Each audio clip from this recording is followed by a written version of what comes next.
बचपन में प्रसंग सुना था। दो लोग एक संगीत के गुरु के पास गए, हमको संगीत सिखा दीजिए। संगीत के गुरु ने पूछा, पहले से तुम क्या जानते हो? उसने कहा, कुछ नहीं जानते। सारे गामा जानते हो? बिल्कुल नहीं जानते, कुछ नहीं जानते। कितना समय लगेगा? बोले 1 साल लगेगा सीखने में, सीख जाओगे, गाने लग जाओगे। बढ़िया बात। दूसरे से कहा, क्या जानते हो संगीत के बारे में?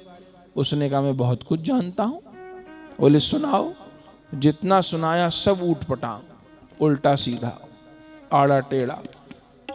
उन्होंने कहा, तुमने तो सब कुछ गलत सीख रखा है। बोले, कुछ तो सीख ही रखा है। Something is better than nothing. बोले, ऐसे नहीं होता। कोई डॉक्टर कहे कि मैंने 2 साल की मेडिकल की पढ़ाई कर रखी है, तो ऐसे से हम लोग इलाज करवाएंगे कि something is better than nothing. कोई कार का मैकेनिक कहे कि मैं आधा इंजीनियर हूं कार का, इंजन खोल तो दे और साफ भी बढ़िया कर दे, और उसके बाद झोले में भर के दे दे, इंजन की ले जाओ। उसको बांधना ना आता हो कि मैं इंजीनियर तो हूं पर आधा हूं, तो ऐसे से हम लोग क्या कार स्कूटर की सर्विस कराएंगे? नहीं कराएंगे। तो सब जगह फार्मूला नहीं लगता कि something is better than nothing. कई बार समथिंग गड़बड़ हो जाती है। तो पहले ने कहा, मुझे कुछ नहीं आता बिल्कुल भी। तो गुरुजी ने कहा, तुमको 1 साल लगेगा संगीत सीखने में। दूसरे ने कहा, बहुत कुछ आता है। सुनाया तो सब गड़बड़। गुरुजी ने कहा, तुझे 2 साल लगेंगे। बोले, मुझे 2 साल क्यों लगेंगे? बोले, 1 साल तो जो तूने गलत सीखा उसको सुधारने में खर्च हो जाए। तू अगर कोरा कागज होता तो मुझको लिखने में सहजता होती।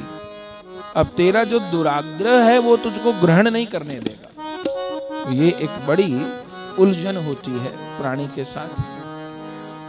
तो जो पहला विघ्न आया, ये वत्सासुर आया, इसको आचार्यों ने अज्ञान कहा। आया बिल्कुल बछड़ा जैसा रूप बना करके, पर बछड़ा नहीं था, असुर था। अपने जीवन में साधक को अज्ञान को देखना होता है। अज्ञान हो जाता है और वो अज्ञान ज्ञान को ढक देता है।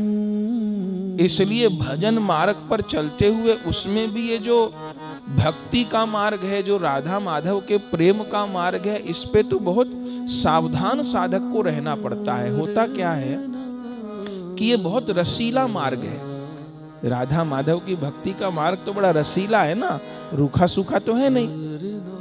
तो यहाँ तो ठाकुर जी को रोज नए भोग लगाने हैं, रोज ठाकुर जी को नया श्रृंगार करना है, पोशाक भी जुटानी है, श्रृंगार भी जुटाना है, माला भी जुटानी है, सुंदर मंदिर भी सजाना है, वैष्णवों से भी संपर्क रखना है, कीर्तन भी होना है, उत्सव भी होना है। तो बड़ा रसीला मार्ग है। होता क्या है, आसक्ति हो जाती है। कहीं ना कहीं अटक जाएंगे।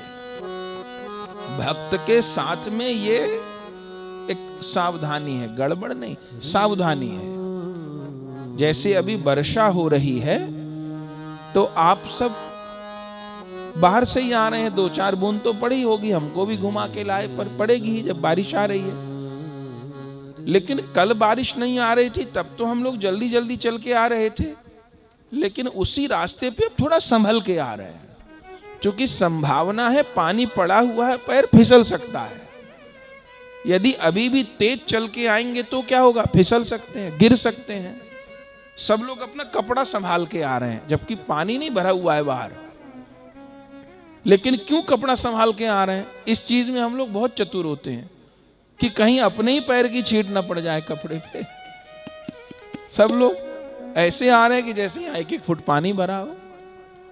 पानी तो नहीं भरा हुआ, पर हम चाहते हैं हमारे साफ कपड़े पे छींट ना पड़ जाए ना कीचड़ की। हम लोग संभल के चल रहे हैं, धीरे धीरे चल रहे हैं, पैर जमा के चल रहे हैं, कहीं हंसी ना हो जाए, फिसल जाए।